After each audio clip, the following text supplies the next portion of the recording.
Que faut-il donc penser de cette éducation barbare qui sacrifie le présent à un avenir incertain, qui charge un enfant de chaînes de toute espèce et commence par le rendre misérable, pour lui préparer au loin je ne sais quel prétendu bonheur dont il est à croire qu'il ne jouira jamais.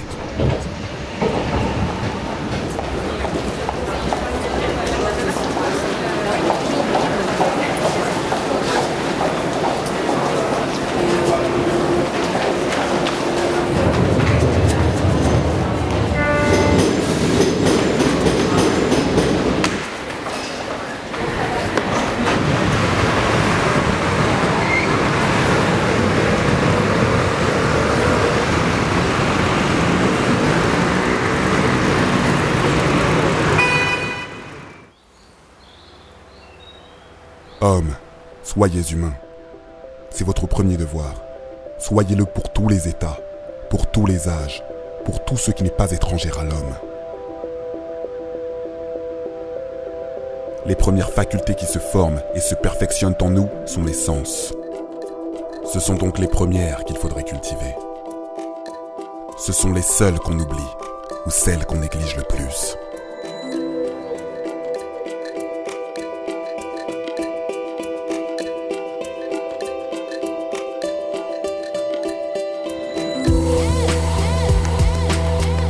Exercer ses sens n'est pas seulement en faire usage. C'est apprendre à bien juger par eux. C'est apprendre, pour ainsi dire, à sentir. Car nous ne savons ni toucher, ni voir, ni entendre que comme nous avons appris. Armons toujours l'homme contre les accidents imprévus.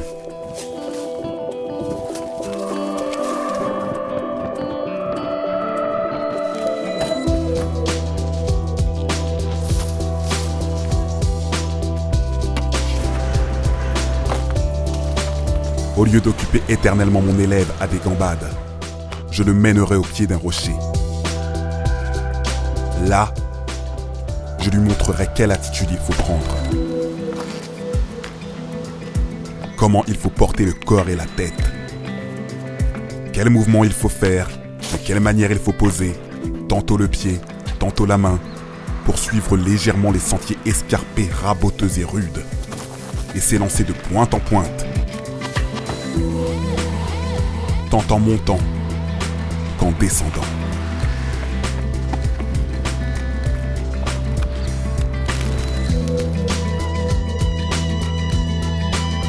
Qu'il apprenne à faire tous les pas qui favorisent l'évolution du corps.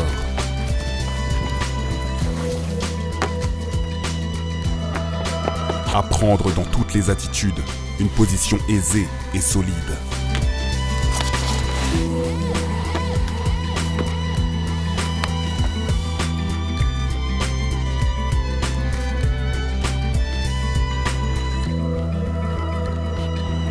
Bien connaître l'usage de nos forces, les rapports de nos corps aux corps environnants, l'usage des instruments naturels qui sont à notre portée et qui conviennent à nos organes.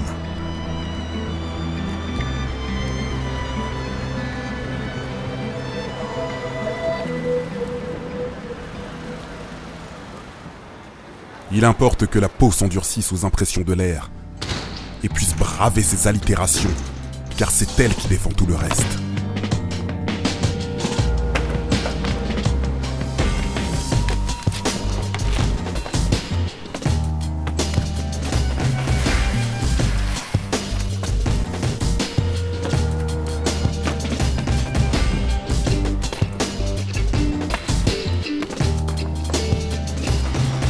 De la manière dont son pied se pose à terre et son corps porte sur sa jambe, il doit sentir s'il est bien ou mal.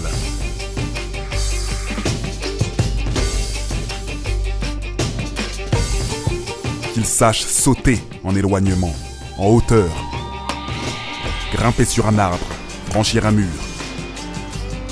Que tous ces mouvements, ces gestes, soient ordonnés selon les lois de la pondération.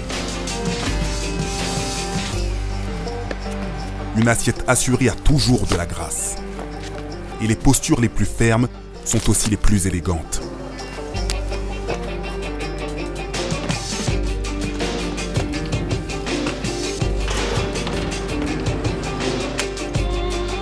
j'en ferai l'émule d'un chevreuil, plutôt qu'un danseur de l'opéra.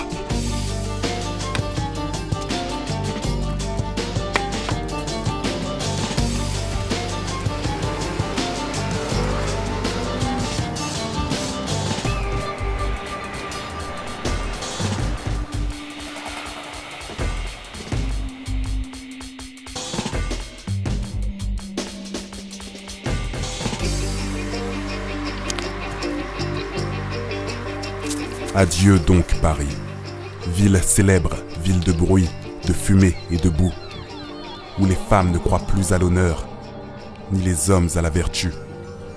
Adieu Paris, nous cherchons l'amour, le bonheur, l'innocence. Nous ne serons jamais assez loin de toi.